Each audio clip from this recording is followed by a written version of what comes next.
Bien, aujourd'hui nous allons étudier ensemble la biographie abrégée de Guru Padmasambhava. Pourquoi enseigner cette biographie abrégée de Guru Padmasambhava? Nous savons tous que pour ceux qui étudient les enseignements tantriques, la pratique de Guru Padmasambhava et ses instructions sont d'une importance capitale, absolument indispensable.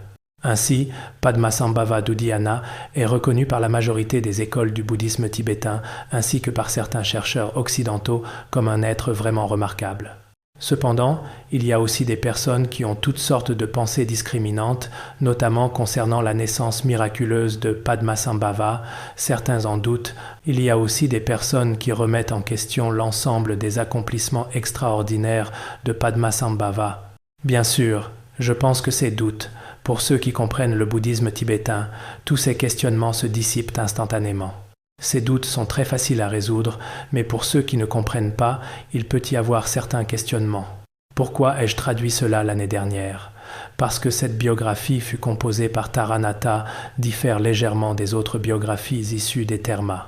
Elle est davantage en accord avec les lois de la vie et de la mort des êtres dans la réalité quotidienne, car ici il est expliqué que Padmasambhava est né par naissance utérine. Parmi les 4 modes de naissance, utérine, par l'humidité, par l'œuf et miraculeuse, celle-ci appartient à la naissance utérine. Cette histoire est également très importante, donc jetons-y un coup d'œil, car à l'avenir, lorsque nous serons confrontés à certaines situations, il serait bon que tout le monde en soit un peu informé. Donc cette biographie abrégée de Guru Padmasambhava a pour sous-titre « Texte suscitant les 3 types de foi, possédant les 3 types de foi, la foi pure, la foi aspirante et la foi de conviction ». Car le sens probable est que si nous lisons cette biographie abrégée de Padmasambhava, nous développerons dans notre continuum mental ces 3 types de foi. Au début, sans comprendre les raisons profondes, mais ayant une grande foi en Guru Padmasambhava, c'est la foi pure. Ensuite, en comprenant mieux, dans notre aspiration profonde, nous développons envers lui une foi joyeuse et dévote, généralement une joie difficile à changer, c'est ce qu'on appelle la foi aspirante. Finalement, c'est véritablement une foi rationnelle fondée sur la compréhension inchangeable, irréversible. Ce type de foi s'appelle la foi de conviction. Je ne sais donc pas si parmi vous ici présents, votre foi en Padmasambhava est de type aspirant, pur, ou la foi de conviction finale, je ne sais pas trop. Donc, en enseignant cela cette fois, au moins votre foi pourra s'accroître davantage. Personnellement, dans mes pensées discriminantes, je considère que si quelqu'un s'appuie sur des enseignements tantriques comme le Dzogchen pour réaliser l'éveil dans son continuum mental, prier Guru Padmasambhava est extrêmement important. Beaucoup de grands maîtres de nos prédécesseurs ont atteint l'éveil en s'appuyant sur leur prière à Guru Padmasambhava. Ceci est extrêmement important, donc il vaut mieux ne pas briser cette interdépendance. C'est très important. L'autre jour, il y avait un Khenpo qui enseigne également en Occident qui m'a laissé un message sur le WeChat d'une autre personne disant qu'il remerciait particulièrement les Khenpos de notre institut parce que dans les maisons de nombreux occidentaux, ils ont installé des statues de Padmasambhava et ils ont une grande foi. Avec une telle interdépendance, ils croient que dans leur continuum mental pourra naître une véritable réalisation. Il m'a laissé quelques messages vocaux. Donc personnellement, je pense aussi qu'effectivement la foi de tous en Guru Padmasambhava reste très importante. En ce qui me concerne, que ce soit par ma famille ou mon école, pour ces raisons, depuis mon enfance, à cette époque la politique n'était pas encore assouplie, tout le monde avait très peur, il y avait une épaisse biographie en plusieurs volumes de Padmasambhava. Nous l'appelions habituellement Pema Katang. Chaque famille invitait discrètement des moines ou des personnes lettrées pour la réciter une fois par an. Quand j'ai commencé à savoir un peu lire, j'ai commencé à réciter cette biographie détaillée. En fait, cette biographie détaillée a été traduite plus tard en chinois par quelqu'un appelé Lodro Gyatso. Il l'a traduite en chinois sous forme de prose narrative. Il a vraiment fait des recherches approfondies dans ce domaine. J'ai entendu dire qu'il l'a retraduite plus tard. Paraît-il qu'il est entré dans le nirvana il y a quelques années. C'est un laïc. S'il n'est pas entré dans le nirvana et qu'il l'apprend plus tard, il va m'en vouloir. Il ne devrait pas être entré dans le nirvana, n'est-ce pas? Dans mon souvenir, il me semble que effectivement, au début des années 80 à 90, il a traduit cette biographie de Guru Padmasambhava. À l'époque, elle a été réimprimée par la maison d'édition du Qinghai. Dans certaines de ses recherches, il dit aussi qu'en réalité, il existe de nombreuses biographies de Guru Padmasambhava, environ plus de 1500 biographies différentes. Les biographies de Guru Padmasambhava sont très nombreuses. Il y a aussi quelque chose appelé « aperçu du développement de l'historiographie tibétaine ». Dans le livre d'un tel érudit, il est dit que les biographies de Guru Padmasambhava dépassent les 2500. En termes de documents actuellement disponibles, il existe en réalité plus de 400 biographies différentes. De plus, de nombreux chercheurs occidentaux actuels, y compris de Cambridge, Oxford et Harvard, beaucoup de ces chercheurs occidentaux apprécient particulièrement Padmasambhava.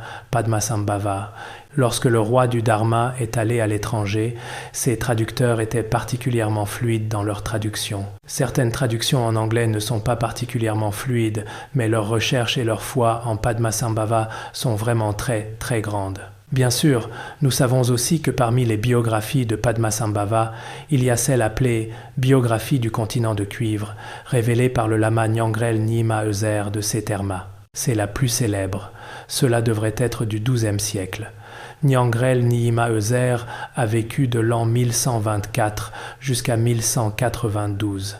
C'est environ à cette époque qu'elle a été révélée. Cette année, j'avais aussi l'intention de traduire. Il y a aussi quelques traductions, peut-être une traduction plus facile à comprendre, mais je n'en ai pas encore eu le temps. Celle-ci devrait avoir une certaine influence sur certaines biographies issues des termas de Padmasambhava. Nyanghrel Nyima Euser est celui dont Khenpo Tsultrim Lodro a enseigné l'année dernière les paroles du cœur de la pratique de Guru Padmasambhava que nous avons récemment traduit en chinois. Le tertön de ce terma, c'est lui. Il y a aussi à la même époque quelqu'un appelé Namkha Nyingpo qui vivait au même moment que Nyanghrel Nyima Euser. Il était également un tertön. Dans l'histoire de certains termas liés à nos enseignements tantriques, il y a un terma qu'il a extrait dans lequel Padmasambhava est né par naissance utérine. C'est aussi assez particulier. C'est du côté des termas. Du côté des termas, la plupart parlent de naissance miraculeuse, mais du côté des enseignements transmis oralement, le kama, du côté des enseignements transmis, il y a quelque chose appelé Punkshe Purna. Comment l'expliquer? Un commentaire sur le Kila Vajra appelé Purna. Alors là-dedans, ce texte parle principalement de la narration orale de la Dakini Yeshet Sogyal qui a été transcrite par la suite. Maintenant, cela devrait se trouver dans les enseignements transmis. Il pourrait être nécessaire de comprendre cela aussi. Là aussi, il est né au pays d'Udhyana, actuellement à la frontière entre le Pakistan et l'Afghanistan, dans cette région. C'est ce que tout le monde étudie actuellement. Padmasambhava est né par naissance utérine. Donc cette biographie que nous étudions cette fois diffère de ce qui est habituel. Auparavant, nous disions souvent qu'une syllabe « ri » émanait du cœur d'Amitabha et apparaissait dans le lac d'Udhyana. Au cœur d'un lotus apparaissait un enfant. C'est la naissance miraculeuse. Cette version est assez répandue, mais la version de Taranatha est un peu particulière. C'est la raison pour laquelle nous enseignons et j'ai traduit cela cette fois. Voilà. Ensuite, celle-ci a été composée par Vénérable Taranatha. Vénérable Taranatha a vécu de 1575 jusqu'à 1634, ce grand maître, c'est-à-dire du XVIe siècle, un grand maître vraiment remarquable. Vénérable Taranatha pouvait enseigner le dharma en sanskrit. Dans sa jeunesse, il a également étudié auprès de certains grands maîtres indiens et connaissait très très bien les enseignements indiens. Donc ses œuvres font aujourd'hui autorité dans le monde entier. Car son Histoire du bouddhisme en Inde a été traduite dans de nombreux pays du monde en différentes langues. Les Indiens eux-mêmes considèrent aussi que l'Histoire du bouddhisme en Inde de Taranatha est une source historique très précieuse. Donc pour mon choix cette fois, c'est celui de Taranatha. Il appartenait à l'école Jonang. Dolpopa et Taranatha sont les deux plus grands maîtres de l'école Jonang. De plus, dans sa biographie secrète, Taranatha dit qu'il est une émanation de vénérable Longshenpa. Il le dit lui-même. Auparavant, j'avais aussi traduit ce qui a été écrit par Vénérable Taranatha, quelque chose appelé « Légende des Mahasiddhas, vie des maîtres tantriques ». C'était il y a longtemps, environ il y a 20 ans. Je ne sais pas si vous l'avez lu. Taranatha a vraiment fait des recherches approfondies sur le bouddhisme indien. Donc cette fois, j'utilise principalement sa version. Alors, nous nous demandons qui est exactement Padmasambhava. Bien sûr, ici, nous pourrons aussi en parler plus tard. En réalité, lorsque les Bouddhas et Bodhisattvas veulent aider les êtres, qu'ils naissent de manière utérine ou miraculeuse, il n'y a aucune différence. À l'époque, il y avait quelqu'un appelé Tsele Natsok Rangdrol qui était aussi un grand maître très remarquable du bouddhisme tibétain. Il a fait spécialement une séance de questions-réponses sur la biographie de Padmasambhava. Il y dit que lorsque vénérable Mahakashyapa a expulsé en apparence le bodhisattva Manjushri, ce dernier a manifesté devant lui que dans les monastères des 10 directions, on frappait le Ganta pour expulser Manjushri, mais il ne savait pas quel Manjushri expulser exactement. Par cette analogie, il dit que Padmasambhava se manifeste de diverses manières devant les êtres. Devant certains, il apparaît né de manière utérine, devant d'autres de manière miraculeuse, devant d'autres encore sous d'autres formes.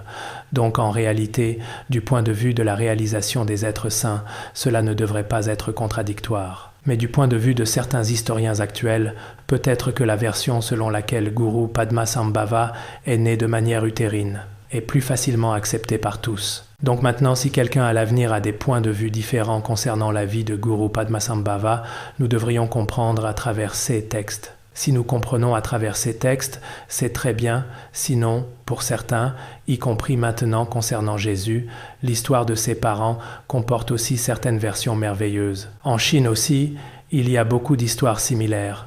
Donc pour certaines choses, les livres d'histoire restent très importants. À l'avenir, que ce soit dans votre propagation du dharma pour aider les êtres ou dans votre propre pratique, avoir une foi assez ferme concernant la vie de Guru Padmasambhava est assez important. Bien, aujourd'hui nous nous arrêtons là.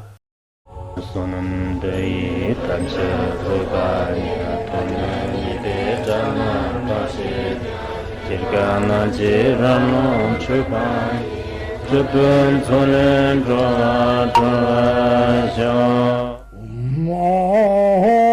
Bandangara Badma Asadorda Bandangara Badma Asadda Bandangara Badma Asadorda